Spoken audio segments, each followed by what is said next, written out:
ప్రేమ కలిగిన మా ప్రియమైన మా పరమ తండ్రి,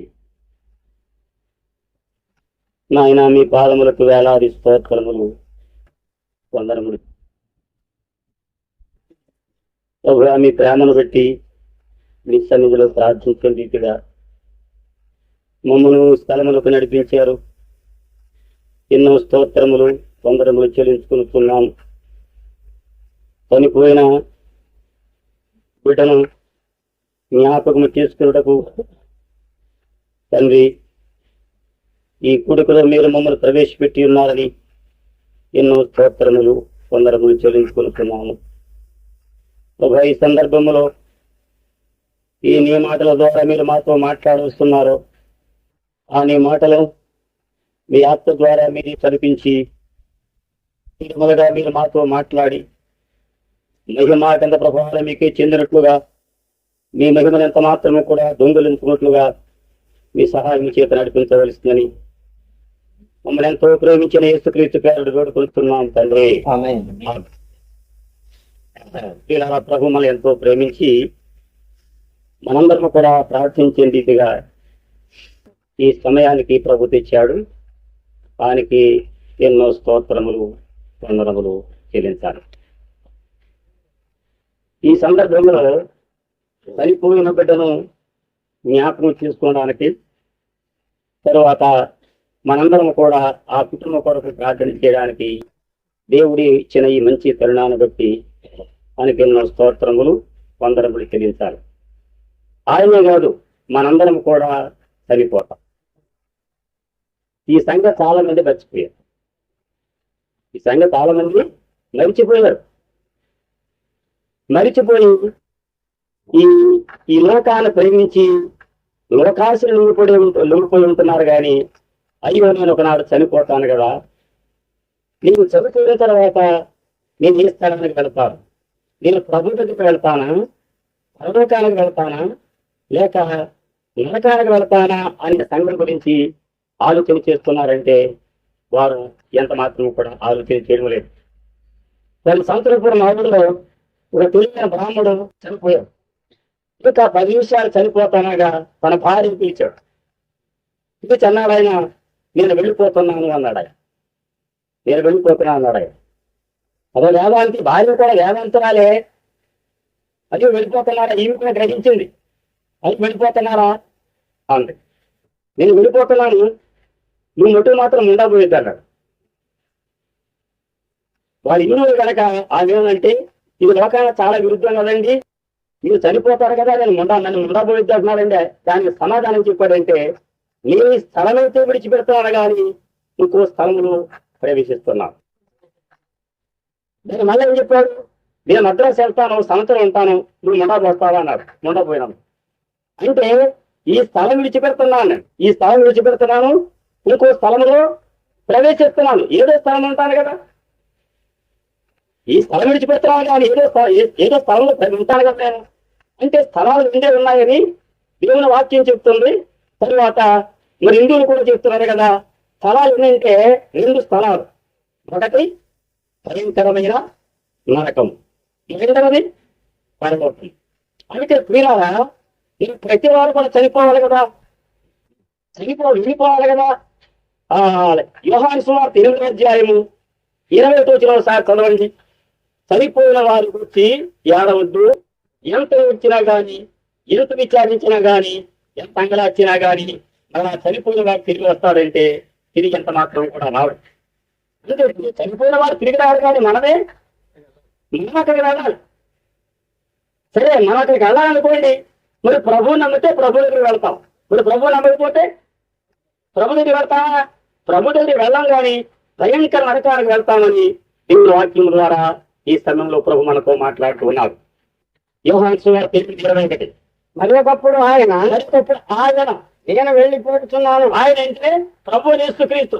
బైబిల్ని ఎక్కడ చదివినా కానీ, పాత గ్రంథంలో చదివినా, కొత్త గ్రంథంలో చదివినా, ఆయన మాట ఎవరికి చెందుతుందంటే అది ప్రభువుకే చెందుతుంది.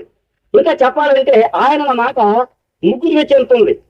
ఆయన మాట తండ్రికి చెందుతుంది, ఆయన మాట కుమారునికి చెందుతుంది, ఆయన మాట పరిశుద్ధాత్మ కూడా చెందుతుంది.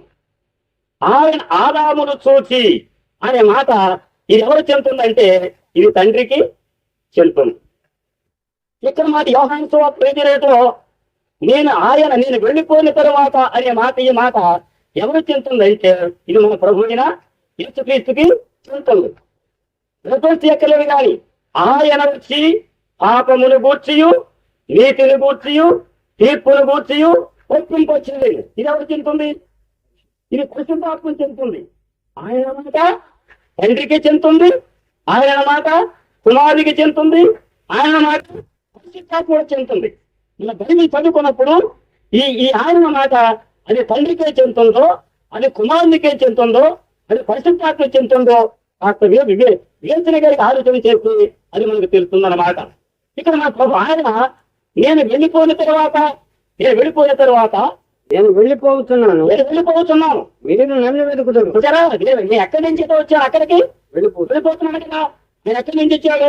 ఆయన పరలోకాన్ని తెచ్చాడు. అయితే మన కొరకు ఒక గొప్ప కార్యము ఇలా మన సమస్త పాపముల కొరకై రక్తం పోసి ప్రాణం పెట్టి ఆయన చనిపోయి తిరిగి అతీత రక్షణ భాగ్యము లోకానికి అనుగ్రహించాడు.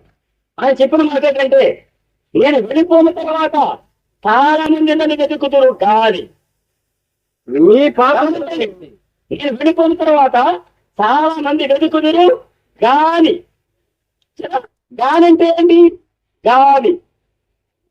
గానంటే దానికి రెండో ఉందంటే హాని. ఆ అబ్బాయి మంచోడే గానంటే అంతే కదా. ఆ అమ్మాయి మంచి అమ్మాయే గానంటే, మరి పాస్టర్ గారు మంచోడే గానంటే, మాస్టర్ గారు మంచోడే గానంటే గమనించండి. గానంటే హాని, గానంటే గూని. గమనించండి. కానీ గాని ఎప్పుడైతే వచ్చిందో హాని ఎప్పుడో ఉంది కదా. హాని ఎప్పుడైతే అది గూని. ఏసు ఎవడాన్ని చూడగోరెను గాని. ఏసు చక్కగా ఏసు ఎవడాన్ని చూడగోరెను గాని అయితే మీరు మనుషులంతా వచ్చారు కదా, చూడకపోరు కదా. ఈ గాన సందర్భం మీద అదో ప్రసంగించేది. ఆ పట్టణం రంజమైనదే కానీ నీడు మంచివి కావు. అతను పరాక్రమించడే కానీ అతను కుస్తీలేని అది చూచారా నైనాలు. ఇక్కడ చూచారా నేను వెళ్ళిపోయిన తర్వాత చాలా మంది నన్ను వెతుకుతుడు కానీ వారి పాపం నుండి చనిపోతురు. నేను పెట్టే స్థలానికి ఎంత మాత్రం కూడా రాలేదు. ప్రతివాడు కూడా చనిపోవాలి. ఎందుకు చనిపోకూడదు? పాపం నుండి చనిపోకూడదు. ఇది చాలా ప్రాబ్లం. పెళ్ళిపోవాలి బిడ్డను బట్టి ఆ అబ్బాయి ఆయన రక్షణ పొందాడు, ఇంక సేవం కూడా చేశాడని నేను విన్నాను కదా. ఆ బిడ్డను బట్టి తల్లిదండ్రులకు బంధువులకు భార్యకి అందరికి విచారమే. మరి విచారిస్తే మాత్రం మనం ఏం చేయగలం? ప్రభు చేసిన కార్యానికి విచారిస్తే మాత్రం మనం ఏం చేయగలం? అలా ఏమి చేయలేము. మనం కూడా చనిపోతాం కదా. ఇంకే సంగతి ఈ గ్రామస్తులు కొంతమంది ఉన్నారు కదా. ఇక్కడ మేమేం ప్రతి నుంచి వచ్చాం. ఇది ఉన్నవాళ్ళ పొరుగురు అంటే ఏమంటారు? మీరు ఉన్నారంటారు పొరుగురు అంటారా? ఈ గ్రామస్తులు ఉన్నవాళ్ళే పొరుగురు అంటారు. ఉన్నవారు అంటారు కదా. మమ్మల్ని అడిగితే అమ్మే పొరుగురు అంటారు. వాళ్ళ రోజులు ఆలోచన చేస్తే మనందరం కూడా పొరుగురు వాళ్ళే. ఉన్నప్పుడు అక్కర్లేదు. ఎవరు పిల్లలు పురుగులకి అట్టున్నారు పోయాడు. ఎప్పుడు అంటాడు కదా. ఈ ఉన్నప్పుడైనా బాగా రోజులు ఆలోచన చేస్తే మనందరం కూడా ఉన్న ఊరు చెందున్నామో పొరుగురు అంటే మనందరం కూడా పొరుగురే కదా. ఇంకో ప్రశ్న, మీరు అద్దిల్లా లేకపోతే సొంత ఇల్లే ఇక్కడ ఉన్నవారికి? అద్దిల్లు అంటారా? ఇప్పుడు పిలిపిదండి అద్దిలే సొంత ఇల్లు. సొంతం కదా, సొంతమే. కానీ వాళ్ళు రోజు ఆలోచన చేస్తే ఇవన్నీ అద్దె కొంపలే. ఇంత గట్టిగా పెట్టుకున్నా కానీ ఈ కొంపలు విడిచిపెట్టి వెళ్ళిపోవాలి. అయ్యగారి ఖాళీ ఇప్పుడే ఖాళీ చేశారు. అయ్యగారు ఖాళీ చేయమంటే ఇప్పుడే ఖాళీ చేశారు. ఒక లోకిగా ఒక ఇల్లు కట్టుకున్నారనుకోండి, అందులో ఎవరిలో పెట్టారనుకోండి, ఆయన తప్పించారనుకోండి, ఒక్క నెల అయినా కొడగెత్తారు. ఇది ఇస్తావా? ఇచ్చాడు కదా. ఈ రాత్రి ప్రాణం ఎదుగుతున్నాను అని ఆ లూకాసు వార్తలో ఆ గెలువంతో మాట్లాడాడు కదా. ఇంకా ప్రియులారా, మనందరం కూడా చనిపోవాలి. ఎందులో చనిపోకూడదంటే పాపములు చనిపోకూడదు. పాపములు ఎవరు చనిపోతారో వారు ఎక్కడికి వెళ్తారంటే భయంకరమైన నరకానికి వెళ్తారు, అగ్ని గుణానికి వెళ్తారు. అగ్ని ఆడదు, పురుగు తావదు, వారి గాలి మిద్ది వారి వస్త్రములు అగ్నితోనూ గంధగిరితో ముందు గుణములు పాడు పొందుతేనే ఇక్కడ దేవుడు వాక్యంలో ఏటగా వ్రాయబడింది. 2వ సమూయేలు గ్రంథం 12వ అధ్యాయము 21 చదవండి. 2వ సమూయేలు 12వ అధ్యాయం 21 నుంచి గమనించండి ప్రియులారా. అయితే ప్రభువు నమ్మితే పరలోకానికి వెళ్తారు. ఇలా సరే ఓ రకంగా విచారమే కానీ ఆ బిడ్డను పెట్టి ఇంకో రకంగా సంతోషించాలి. ఎందుకు చేద్దానంటే ఆ బిడ్డ ఎక్కడ ఉన్నాడంటే ప్రభు దగ్గర ఉన్నాడు. ప్రభు దగ్గర బిడ్డ సంతోషిస్తున్నాడు. మనం కూడా కలవాడు ఎక్కడికి వెళ్తామంటే ప్రభు దగ్గరికే మనం వెళ్తాం. అతని సేవకులు బిడ్డ జీవంతో ఉండగా ఉపవాసం ఉండి దాని కొరకు ఏడ్చుంటివి కాదు. ఆయనకి ఒక బిడ్డ పుట్టాడు. ఆ బిడ్డకి జబ్బు చేసింది. 7 దినములు ఉపవాసం ఉండి ప్రార్థన చేశాడు. ఏమన్నాడు? ఏమి సమాధానం వచ్చిందంటే ఆ బిడ్డ చనిపోయాడు. సరే చనిపోయిన సంగతి దావి తీరిస్తే ఇంకా చేస్తాడని సేవకులు కోసం వాడుకున్నాడు. ఆయన గురించి బిడ్డ చనిపోయాడా? చనిపోయాడు. ఎప్పుడైతే బిడ్డ చనిపోయాడో లేచి స్నానం చేసి బట్టలు ధరించుకుని తైలం పూసుకొని ఇక్కడ భూమిని సంతోషంగా చేసినట్లుగా ఇక్కడ బైబిల్లో ఉంది. చదవండి. అతని సేవకులు బిడ్డ జీవముతో ఉండగా ఉపవాసం ఉండి దాని కొరకు ఏడ్చుంటివి గాని అది మరణమైనప్పుడు లేచి భోజనం చేస్తుంది. ఎలాగు చేయుట ఏమని దావీదు అడుగగా అతడు బిడ్డ ప్రాణముతో ఉన్నప్పుడు దేవుడు నా యందు కనికరించి వాని బ్రతికించలేమని అనుకుని నేను ఉపవాసం ఉండి ఏడ్చుతుంటిని. ఇప్పుడు చనిపోయాను గనక నేనెందుకు ఉపవాసం ఉండాలి? వాడిని తిరిగి రప్పించగలనా? నేను వాని ఎద్దకు నేనే వాడి ఎద్దకు పోదునని చెప్పాను. గమనించండి. అయితే చాలా మంది మనకంటే చిన్నవాడు పెద్దవాడు చనిపోయారు. వాడు ప్రభుత్వం చనిపోయిన వాడు ప్రభుత్వకి వెళ్తారు కదా. మనం కూడా అంటే ప్రభుత్వం మనం కూడా ఒకనాడు ఎక్కడికి వెళ్తాం? ప్రభుత్వకి వెళ్తాం. ప్రశ్న చేసుకోండి. నాకు ఈ దినములు లేక ఈ క్షణంలో నాకు మరణం వస్తే నేను ప్రభు దగ్గరికి వెళ్తానా? పరలోకానికి వెళ్తానా? పాఠానికి వెళ్తానా? ఆయనలో ధనవంతుడు ఉన్నాడు. అతడు చనిపోయాడు. కరోనా కలిగి కానీ అతడు చనిపోయి పాతాళాలకు వెళ్ళాడు. పాతాళకి నాకు ప్రార్థన మొదలెట్టాడు. అబ్రహామా నేను ఎక్కడ ప్రార్థన కొడు నా నాలుగు కాలిపోతుంది, నా నాలుగా చల్లార్చులకు ఆ లాగని పంపమని అక్కడ ప్రార్థన మొదలెట్టాడు. 10 చచ్చిపోయి 10 అంటారా? చచ్చిపోయి సాగరాడు మీటింగ్ మినిస్టర్ వెళ్ళారు. ఒక మీ పోలీసు ఆయన భార్య ఏంటమ్మా మీటింగ్ అన్నాను. ఏమి లేదండి, పోలీస్ స్థానంలోను మా నాయన చనిపోయాడు అని చెప్తున్నాను. అనుమానంటే మా ఆయన చనిపోయాడండి, నాకు అనుమానంగా ఉంది. ఆయన చనిపోయి నరకానికి పాతానికి వెళ్ళడం అనుకుంటున్నాను. ఈ ప్రార్థన ద్వారా పరలోకానికి అర్థం పెట్టిస్తున్నాను. ఇక్కడ ఈ ప్రార్థన ద్వారా ఇంకా ఆ నరకం నుంచి పాతాల నుంచి ఎక్కడ దొరుకుతాడు? పరలోకానికి దొరుకుతాడు. లేదంటే ఇందులో పిచ్చకోలు చాలా మంది చేస్తున్నారు. అదే కాదండి, ఇది ఇద్దరు పిచ్చకోలు చేసేవాళ్ళు చాలా మంది. పనిచేయడానికి ఎక్కడ పనిచేయాలి? ఇక్కడ పనిచేయాలి. పనిచేయడం ముందు మొదలెట్టాడు. ఎవరి సైన్యమైన అబ్రహామా అంటే ఇతడు అన్యుడా? ఏమంటారు?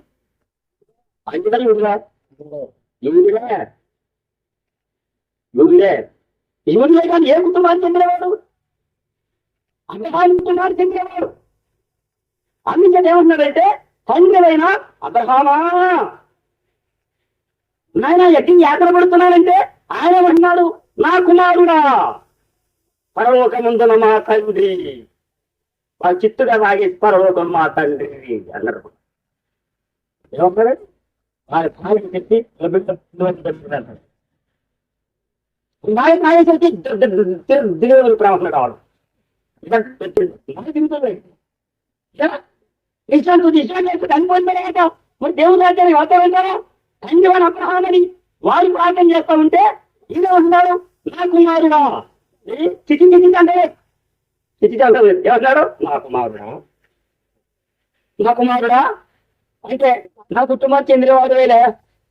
నా కుటుంబానికి నీ జీవితకాలం అంతా కూడా నీ ఇష్టానుసారంగా సుఖం అనిపించావు ఆయన, నా కుమారుడా నీ సంగతి ఇస్తే అన్నాడు.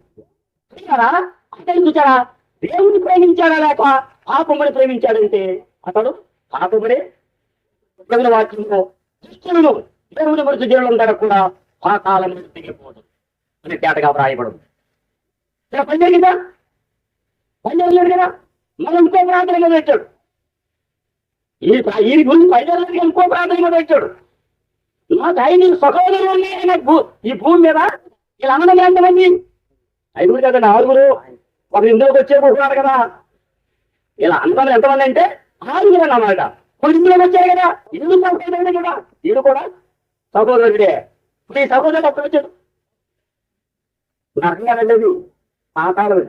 అంటే పాతాళం వేరు, నరకం వేరు. పరదేశం వేరు, పరలోకం వేరు. కొంచెం గమనిస్తే, కొంచెం వాక్యం బాగా గమనిస్తే తెలుస్తుంది అన్నమాట. చాలా మంది ఏమంటారంటే పాతాళం నరకం అంటారు. కాదు కాదు. పరదేశే పరలోకం అంటారు. కాదు కాదు. ఈ పాతాళం ఎంతకాలం అంటే ఇంటి ప్రభు వచ్చే వరకు తీసుకునే తర్వాత కూడా రేపు మారిపోతారు అన్నమాట. అనంతరం నరకం అన్నమాట. ఈ ప్రభుత్వం వారికి కూడా పరదేశం ఎంతకాలం అంత తర్వాత పరలోకం అన్నమాట.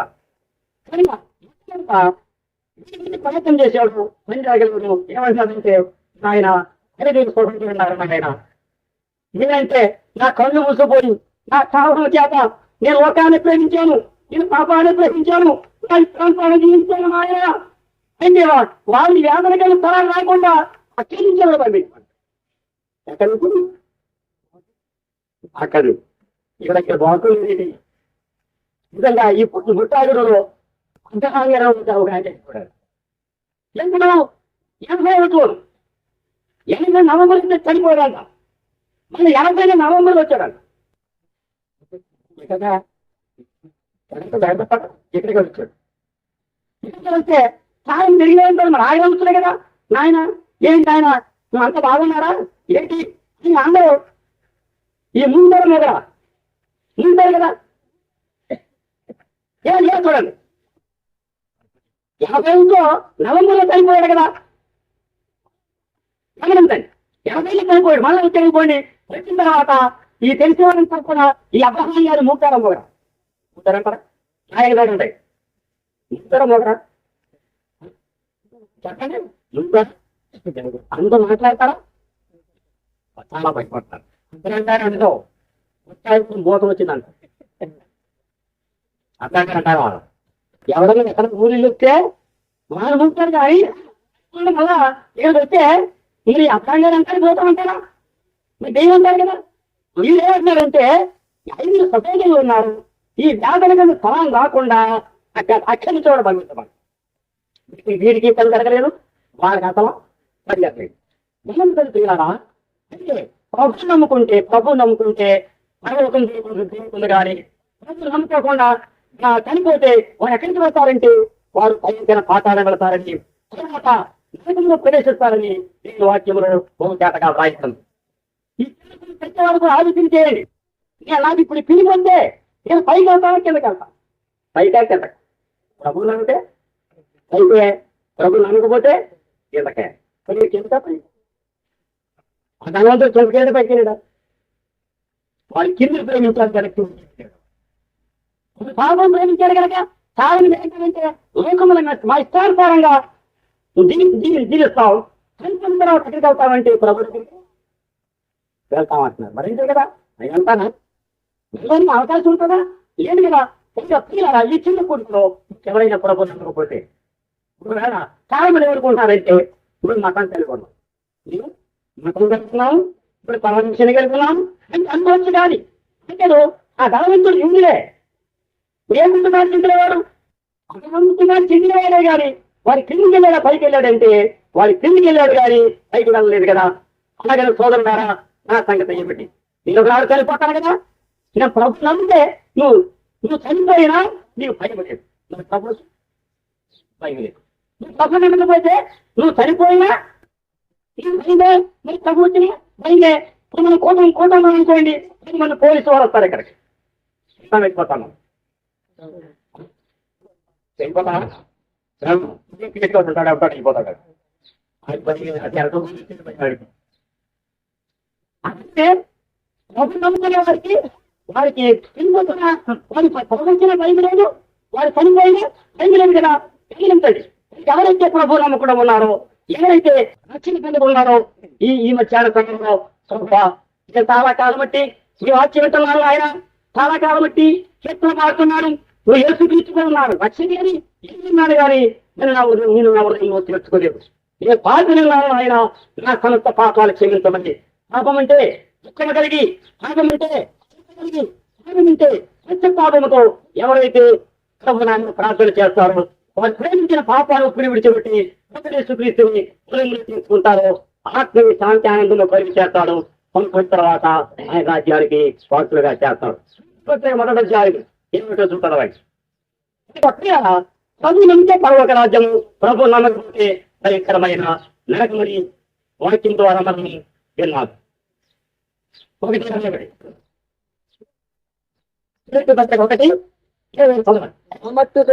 నామట్టుకైతే బ్రతుకుట క్రీస్తే, నామట్టుకైతే బ్రతుకుట క్రీస్తే. అన్నాడు నామట్టుకైతే బ్రతుకుట క్రీస్తే, సావైతే లాభము. సావైతే ఎవరికి లాభం? అవును, నమ్మిన వారికే నమ్మని వారికే. నమ్మిన వారికే.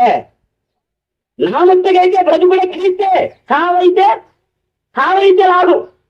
ఏదైనా విశ్వాసం సావైతే లాభమే. మరి విశ్వాసం కాకపోతే సావైతే నష్టమే. అక్కడ ప్రభు నమ్మకపోతే అక్కడ చచ్చినా అది లాభం లేదు, ప్రభు వచ్చినా లాభం లేదు. ఇంకా సోదరు సహోదరులారా, అయితే మీరు ప్రభు నమ్ముకోండి. ఈ సందర్భానికి వచ్చారా?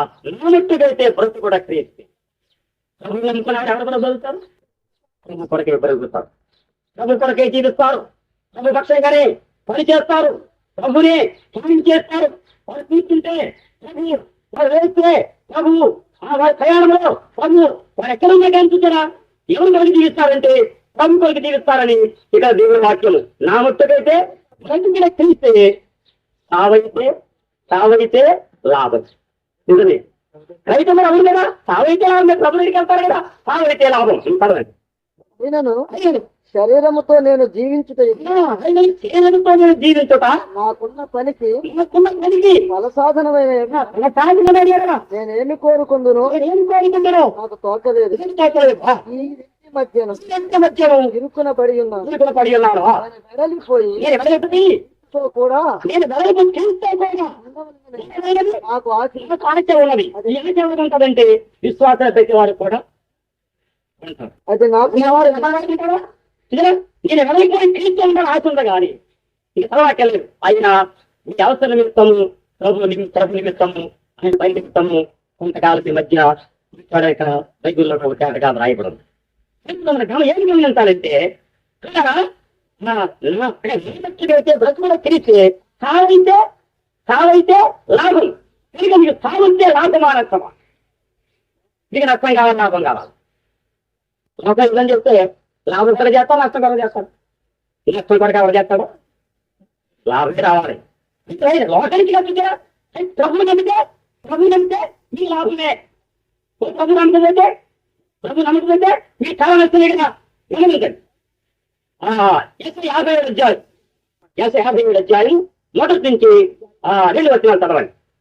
57 అధ్యాయం మొదటి నుంచి నీతిమంతులు నశించుట చూచి నీతిమంతులు రచించడం చూచి ఎవరును దానిని మనస్సున పెట్టరు. ఎవరు దాని మనసు పెట్టరు. భక్తులైన వారు భక్తులైన వారు తీసుకుని పోబడుతున్నారు. తీసుకొని పోగొడుతున్నారు. వీడు చూడకుండా ఏం చూడకుండా, వీడు చూడ కీడు చూడకుండా, లోకమంతా కీడే కదా, కీడు చూడకుండా నీతిమంతులు కొనుగోబడుతున్నారు. నీతిమంతులు కొనుగోలుతున్నారని ఎవరికి తోచ ఎవరు కూడా తోటగా వారు వారు విశ్రాంతిలో వారి విశ్రాంతిలో ప్రవేశిస్తున్నారు. ఇందులో అంటే కీడు చూడకుండా వారు కొనిపోగొడుతున్నారు. భక్తులు వారు కొనిపోగొడుతున్నారు. జ్ఞాపం చేస్తున్నాము. రాజు ఉన్నాడు తెలుగులో లోకాసు వార్త కూడా తీరకలిది చదవకలిది కానీ లాజరు తీసుకున్న వాళ్ళకి దేవుడు ఎవరు పంపించాడు? దూతలు పంపించాడు.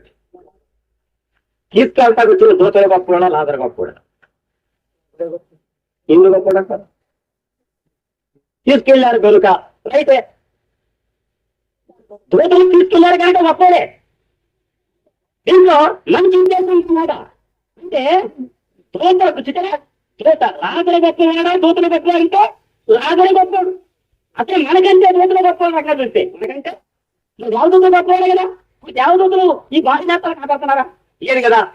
అంటే దేవదూతల కంటే ఎందుకు గొప్పవాడు అంటే లాజరు దేవుని కుమారుడు. మాట్లాడుతుంది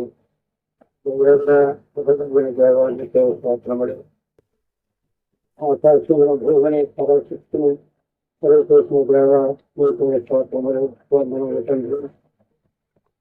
కొడుకుల పవిత్రము మరలేని మమ్మల్ని రక్షించుమా కూడా స్థితులు పొందించుకోవాలని మమ్మల్ని రక్షించినప్పుడు కుమారులు మా పరువు పండించిన దేవ స్తోత్రములు. మమ్మల్ని రక్షించగలరు. ఆయన తమ ప్రేమను బట్టి తమ మానవ శరీరం ధరించి దుఃఖులుగా దాల్చుకోవడములు మానవ శరీరం ధరించు ద్వారా చెప్పినట్లనే